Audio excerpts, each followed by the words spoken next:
conflito muito complexo, muito difícil, sabe, expressões simplórias, rasas, estão muito longe de poder resolver o problema. Só para vocês terem uma ideia, não é? No século XIII a.C., século XIII a.C., segundo a maior parte dos estudiosos, o povo, a nação judia, já estava sofrendo o constrangimento de diásporas, de humilhação, de terem sido banidos da sua terra, de terem desfeito seus laços, porque essa é a data do Êxodo. Moisés. Né, liderou uma insurgência contra o Egito e libertou de século de escravidão a nação judia. Eles, então, voltam para a Terra Prometida, que está ali ao derredor, daqui a pouco eu vou mostrar o mapa, ao derredor de Jerusalém, não é? Mas também Belém, onde nasceu Jesus, enfim. Isso é. Então, veja bem de onde vem, ou você, irresponsável, que está aí cheio de razão, sabendo de tudo, sem parar um minutinho sequer para olhar as coisas, de maneira a resolvê-las. Sabe, isso aqui não é Corinthians e Palmeiras, para a gente ficar com torcida imbecil, porque a humanidade, nesse momento, tem uma urgência. Qual é? 2.200.000 pessoas de carne e osso, que podiam ser sua mãe, seu pai, seu filho, seu avô, estão levando bomba, porque meia dúzia, para não dizer exatamente o número, 40.000 militantes do Hamas utilizam a linguagem extrema da violência e do terror para exercitar a sua luta por independência e por território. Então, por favor, não é, se zangue comigo, mas ouça. Isso aqui não é briga de Corinthians contra Palmeiras. E um país como o Brasil tem obrigação, e a opinião pública internacional tem um papel central para fazer. A urgência é bombardear uma população que está fechada, cercada. 2.200.000 pessoas estão cercadas e levando bomba. Mais de 7.000 bombas já foram feitas, mais de 3.000 prédios já foram destruídos, mais de 3.000 pessoas já foram dadas como mortas, fora as pessoas cujos corpos estão embaixo dos escombros dos prédios.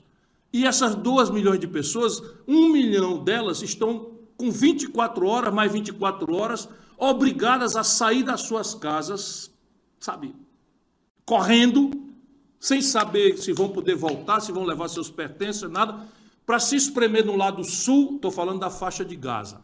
Deixa eu dizer para vocês o que é a faixa de Gaza. São 40 quilômetros por 10, 363 quilômetros quadrados, com 2.200.000 pessoas vivendo ali. Isso, se pegar a cidade de Gaza, que está ali no norte, onde agora está essa ordem fascista de sai agora ou vai morrer todo mundo, ou aguenta as consequências, numa punição de gente civil, de inocentes, mais de 1.000 crianças palestinas já morreram, mais de 1.000 crianças, porque corretamente Israel, se defendendo, tem todo o direito de se defender e quer enfrentar o Hamas. Só que optaram por esse caminho. E aí não é o povo de Israel, é o governo de ultradireita deste pária internacional que é o senhor Benjamin Netanyahu, primeiro-ministro de Israel, que inclusive já devia ter renunciado, porque o Hamas entrou nos centros nevrálgicos da inteligência israelita, que é afamada no mundo como uma das mais sofisticadas e profissionais estruturas de inteligência militar do mundo.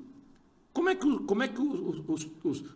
os militantes, os guerreiros ou os terroristas, que chamem como quiser, porque aqui o que importa é o substantivo, não é o adjetivo.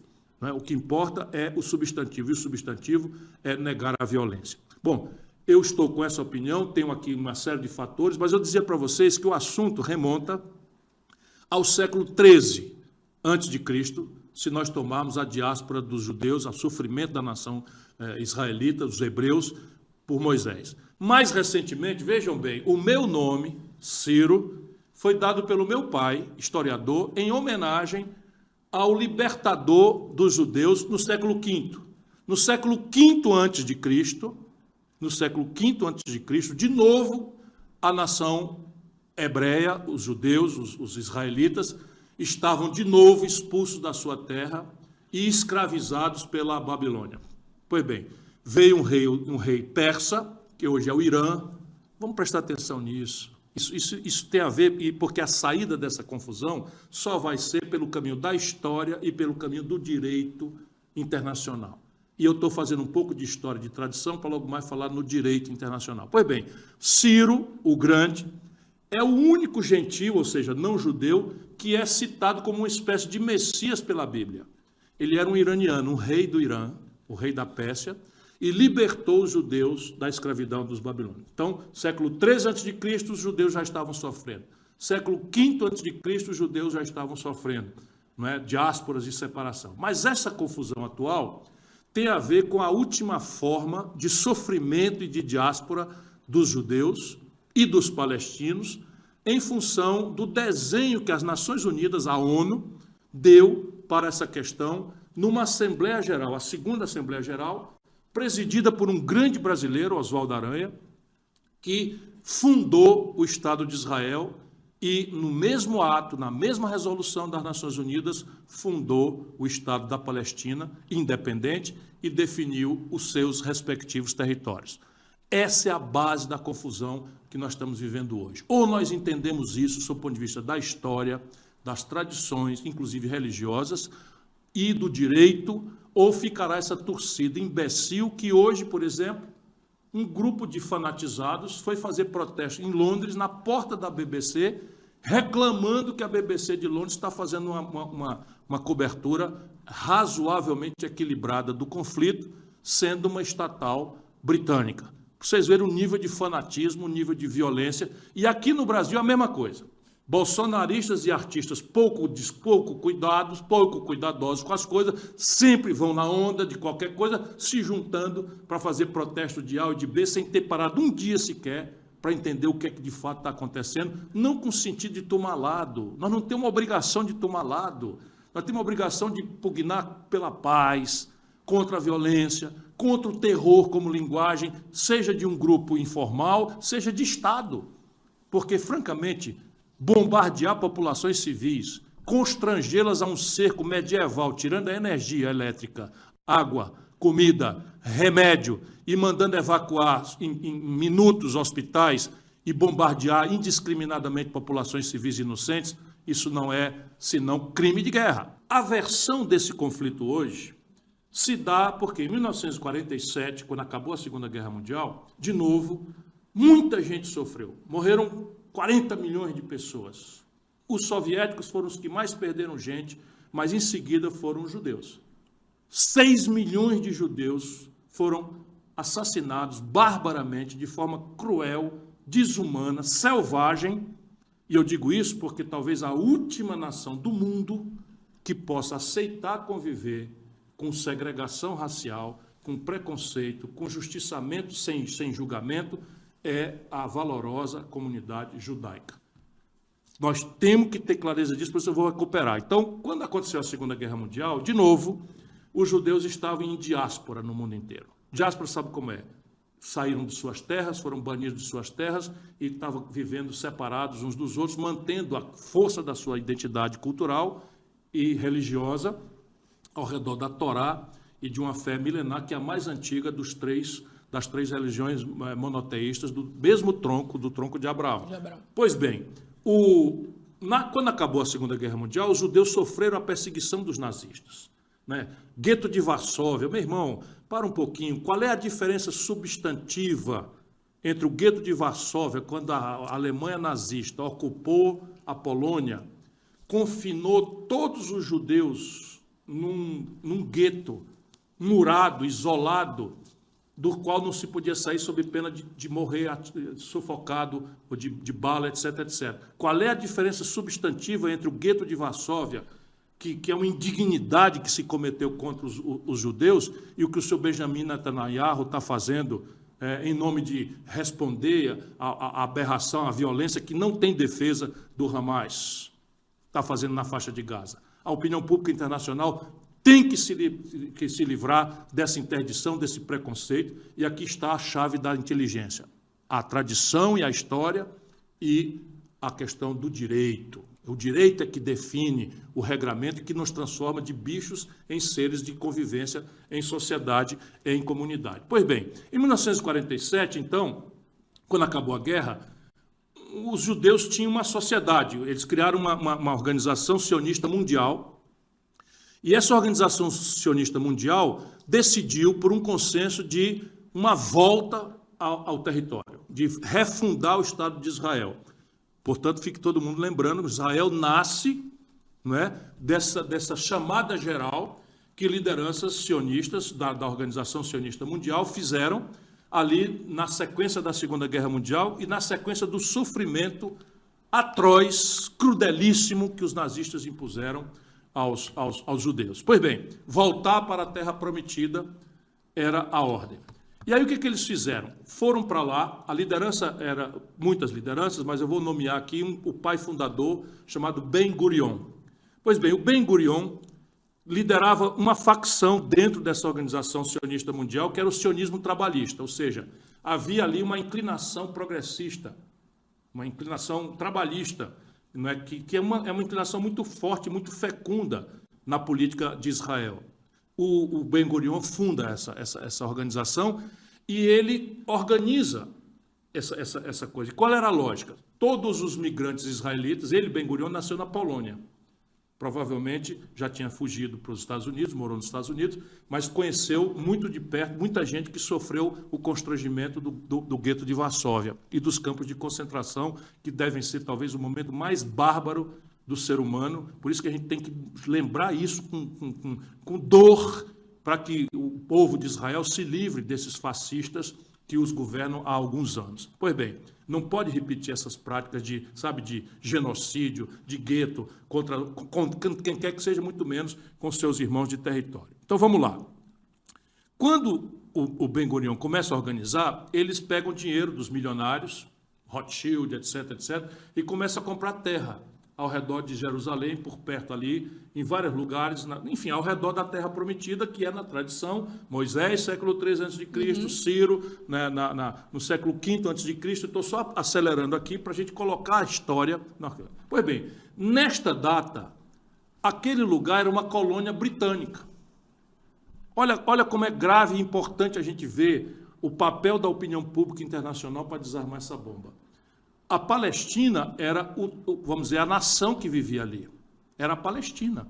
A Palestina vivia ali, só que não tinha independência.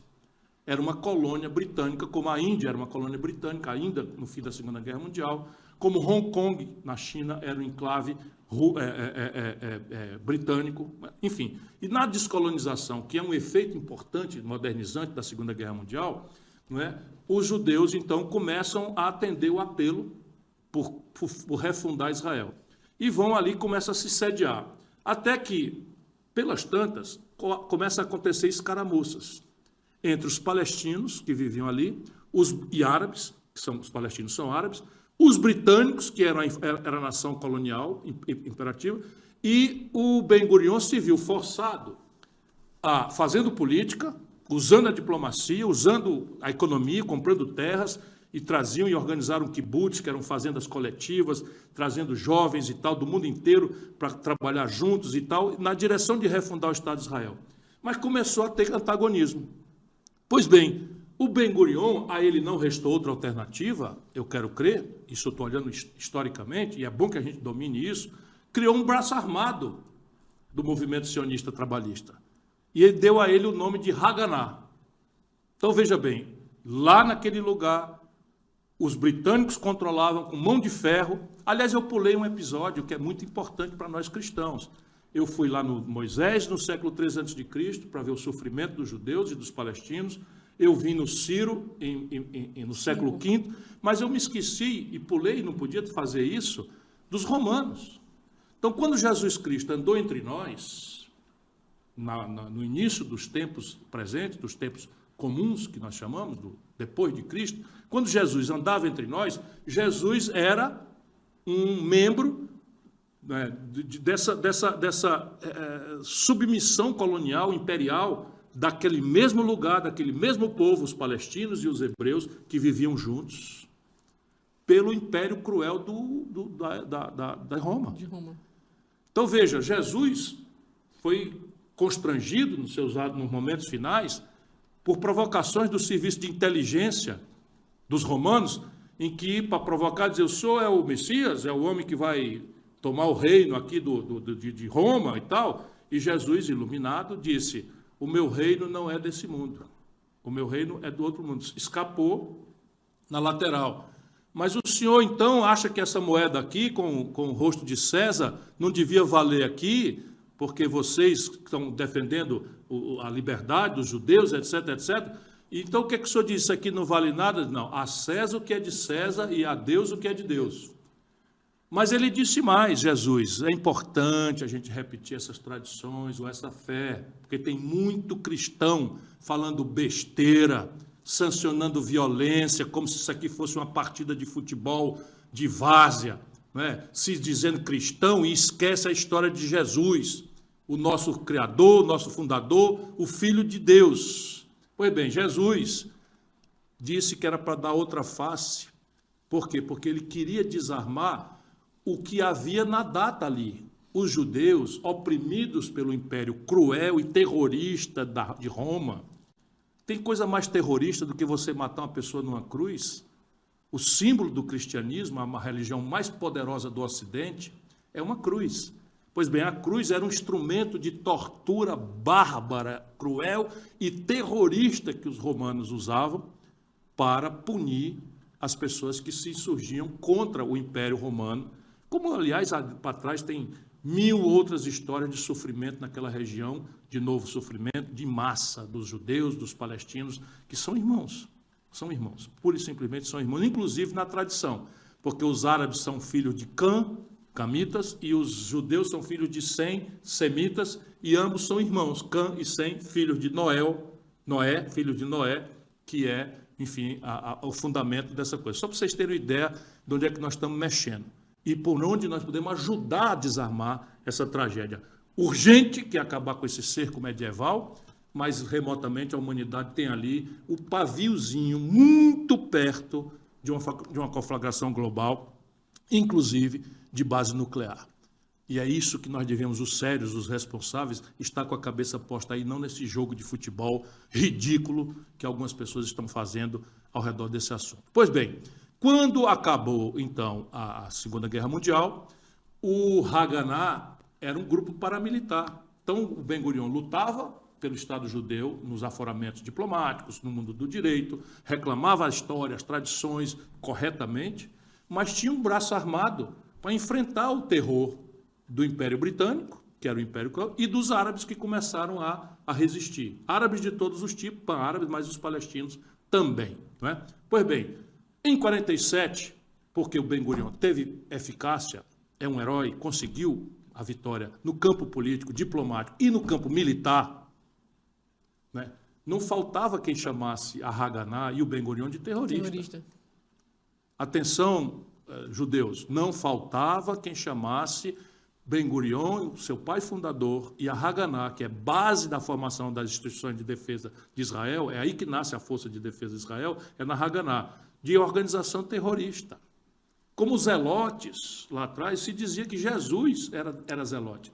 Os zelotes faziam uma luta política, mas os zelotes também lutavam de forma militar ou paramilitar contra o Império Romano. Por isso que a gente precisa ter que ir relativizando as coisas, não para banalizar a violência ou tolerar qualquer tipo de violência, nem remotamente é o que eu estou dizendo. Eu quero só situar a complexidade do assunto para a gente convocar uma atitude diferente que ajude a desarmar essa bomba, que é a urgência humanitária e o potencial de uma conflagração global que está muito fortemente semeada ali. Pois bem, em 47 houve uma Assembleia da ONU e essa Assembleia declarou fundado o Estado de Israel. Fundou-se o Estado de Israel e definiu-se o território. E se deu independência, tirando a Grã-Bretanha, se deu independência aos palestinos e se definiu o território. Olha aqui, os territórios de Israel, que foi fundada neste ato, presidido por um brasileiro, Oswaldo Aranha, e os territórios da Palestina foram definidos na Resolução das Nações Unidas.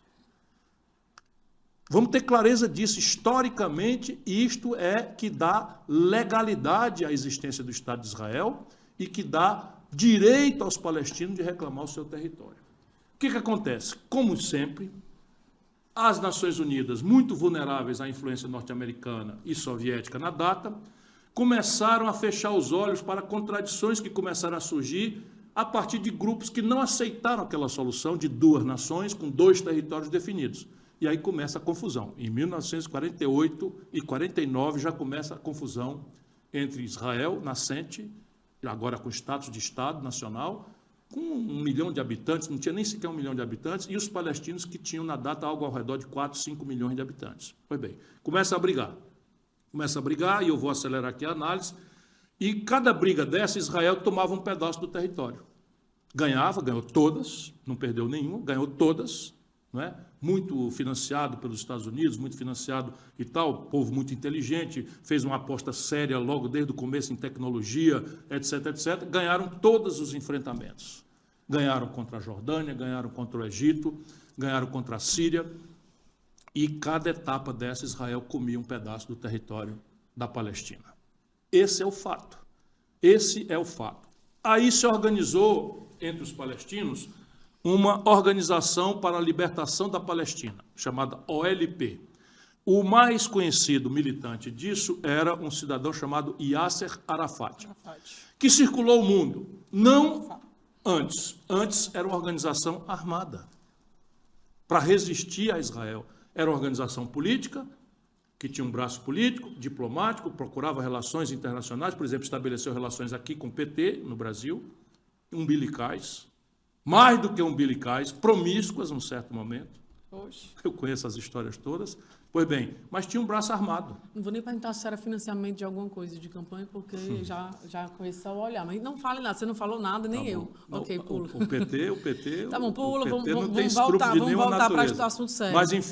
Mas, enfim, aliás, o PT tinha intimidade com Gaddafi, tinha intimidade com Fidel Castro, intimidade mesmo, e tinha também com a OLP. Demorou uns 8 dias para o PT tirar uma resolução hoje, não é? Depois que ficou mais ou menos impossível sustentar esse muro onde eles se homiziaram por esses dias. Pois bem, com a definição dos novos territórios ocupados por Israel, a OLP entra em luta armada. E, pelas tantas, derrotada, a OLP abre mão da luta armada. E aceita o caminho da diplomacia e do direito internacional. Não aconteceu nada. E aí nasce o quê? Nasce o Hamas. Porque o Hamas é uma retomada dos radicais que consideravam que com Israel não tem jeito a não ser violência. E aí qual é a proposta do Hamas? Destruir Israel. O que está no discurso do Netanyahu, destruir o Hamas. Isso é solução final, isso é o que o Hitler propôs, baseado em 1000 preconceitos intoleráveis, promover a bestialidade de uma solução final, que era extinguir os judeus pelos morticínio bárbaro, animalesco. Extermínio. Mas é disso que se trata. Nós não podemos aceitar que isso aconteça nunca mais na humanidade, seja contra quem for, seja a pretexto do que for. Isso quer dizer que nós vamos passar pano para a iniciativa do Hamas? Não, muito longe não. Por quê? Porque o direito, de novo, se a tradição e a história reconhece o direito por lutar por seus territórios usurpados, ocupados por Israel, a quem quer que lute pela causa palestina, a organização OLP, a Fatah, que é o braço político dela, e o Hamas, que foi fundado e disputa com a Fatah o radicalismo, e a Fatah mais moderada. Um é de natureza mais laica, menos radical, do ponto de vista do fundamentalismo religioso, a outra é de extremismo islâmico e tal, e a diferença de um que aceita o Estado de Israel, o outro não aceita. É um problema grave que os palestinos têm que resolver. Mas quando o Hamas parte para exercitar arbitrariamente suas razões e viola a lei internacional, ele é um bandido. Ele tem que ser trazido aos tribunais internacionais ou da própria nação palestina independente, que tem que se sediar ali, o quanto antes, para que eles paguem pelos seus coisas. Não pode matar civil, não pode fazer refém, sabe? Não pode, embora Israel seja um Estado que está fazendo exatamente a mesma coisa. A diferença aqui é que um é uma organização sectária, fundamentalista, que não deve, vamos dizer, filiação a nenhuma instituição internacional, e o outro lado é um Estado pertencente à comunidade internacional. A diferença é essa, o Estado tem que ter contenção. E aqui vem a tragédia. Isto sendo óbvio, hoje, os palestinos, os judeus, os cidadãos de Israel, não chegam a 10 milhões, são 9 milhões e pouco, é mais ou menos do tamanho do Ceará, do ponto de vista de população. E os palestinos são mais ou menos 6 milhões. Israel ocupou Cisjordânia, Jerusalém Oriental e agora está ocupando a faixa de Gaza. Quer dizer, são territórios que a lei internacional determina como base territorial da Palestina independente. E a Palestina independente constituiu-se no acordo em Oslo, em 1993. Eu estou falando demais, mas esse assunto merece uma reflexão. Em 1993, a Noruega, que tem um equilíbrio, enfim, que conseguiu ficar fora dessa retórica de jogo de futebol, de briga de galo e tal, para se colocar como deveria toda a humanidade se colocar de maneira a desarmar essa bomba e não a tomar lado desse ou daquele, a desarmar a bomba, banir a violência, estabelecer o direito, a paz e a não violência como linguagem de convivência entre essas pessoas. Pois bem, em Oslo, em 93, foi feito um acordo. Nesse acordo se constituiu uma autoridade palestina, que é quem representa o Estado palestino hoje, que chama Abbas, o presidente provisório, aceitou a democracia.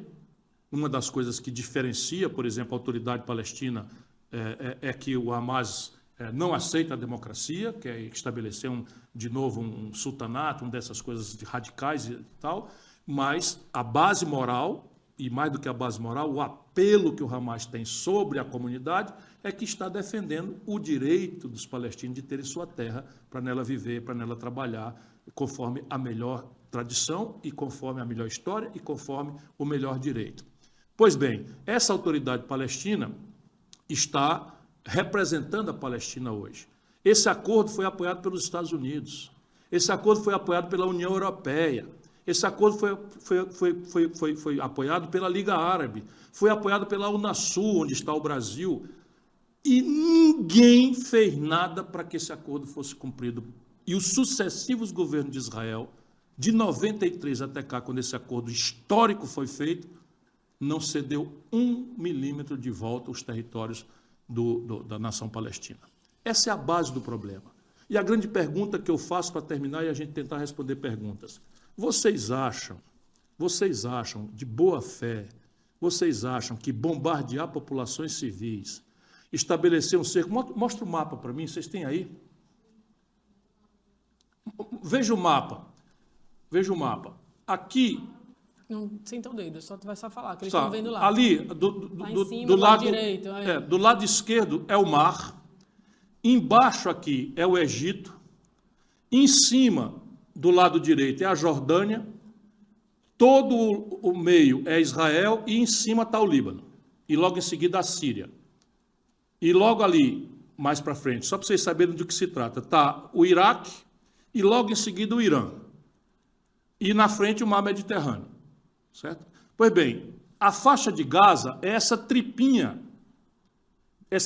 que tem 10 quilômetros de largura, exprimida entre Israel e o mar, e 42 quilômetros de comprimento, essa tripa chama faixa de Gaza, entre Israel e o Egito. Pois bem, essa faixa de Gaza tem 2 milhões e 200 mil pessoas morando aí. Pobres, miseráveis, famintos, com baixa escolarização, enfim, uma miséria absoluta.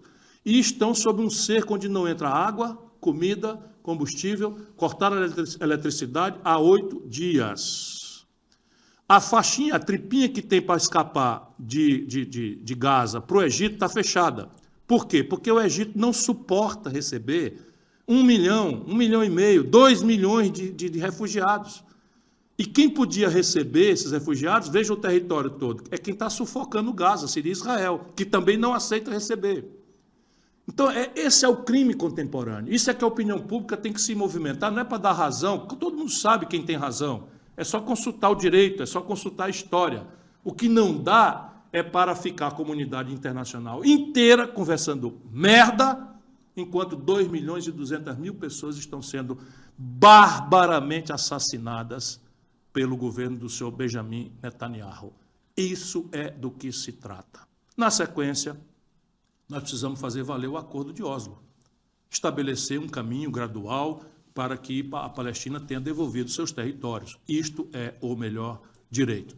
Vou tentar responder perguntas, me perdoe a indignação, mas eu me sentiria um covarde se eu aceitasse que esse nível de interdição ideológica, de exacerbação radical, de intolerância que está dominando o mundo, quando eu vejo o presidente dos Estados Unidos, caramba, presidente da maior potência do mundo, reproduzir fake news, que depois, no dia seguinte, a própria Casa Branca teve que desmentir, estou me referindo à notícia mentirosa de que tinham degolado bebês, não é, no Hamas. O Hamas fez coisas tremendamente intoleráveis e criminosas e deve pagar por isso.